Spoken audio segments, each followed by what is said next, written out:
Uzbuđeni smo, stvarno jedva čekamo da krene sezona, čekamo tu utakmicu u nedjelju u Šibeniku. Planovi su uvijek isti, mi uvijek želimo najviše, a opet ćemo prihvatiti kako god da na kraju završi. Dali smo sve od sebe stvarno i sa slaganjem stožera i u pripremama. Evo, radimo danas i ovaj fotoshooting ovdje, stvarno je atmosfera je baš kakva treba biti, uživamo u cijeloj priči i to je najvažnije. Crnica neugodna u Šibeniku, tako da uvijek neugodna vesela ekipa iz Šibenika. Sigurno da jako težak protivnik za prvo kolo gdje oni dolaze uvijek nekako opušteni, ajmo reći, nakon prošlogodišnje dobre sezone gdje su igrali polufinale do igravanja.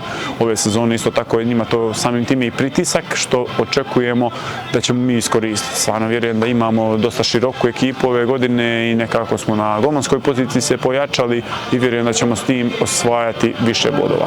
Svi smo zdravi, svi smo spremni i jedva čekamo da krene.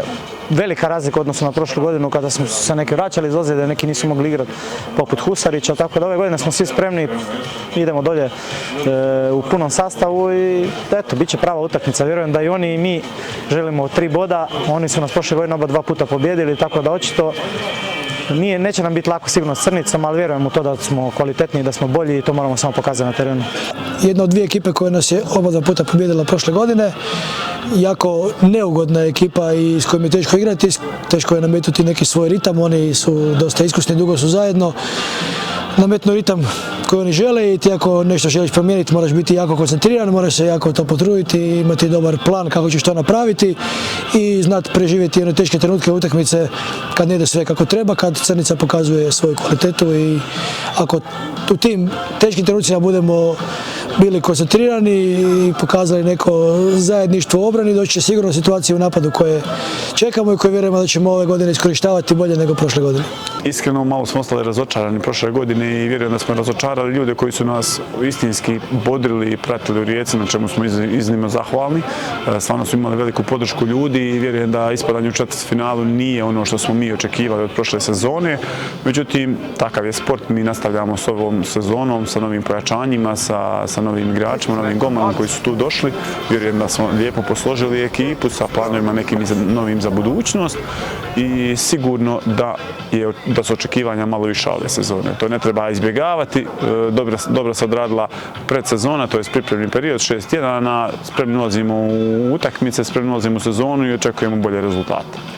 Velika razlika doći nakon 5 kola kako sam ja došao i sada kada smo napravili pripreme kako smo zamislili i sproveli smo ih u djelo kako smo htjeli, brojem utakmica, kvalitetom protivnika, evo na sreću nisu nas ni ozljede poremetile, one sitne stvari, to nećemo ni spominjati, to je sve tako.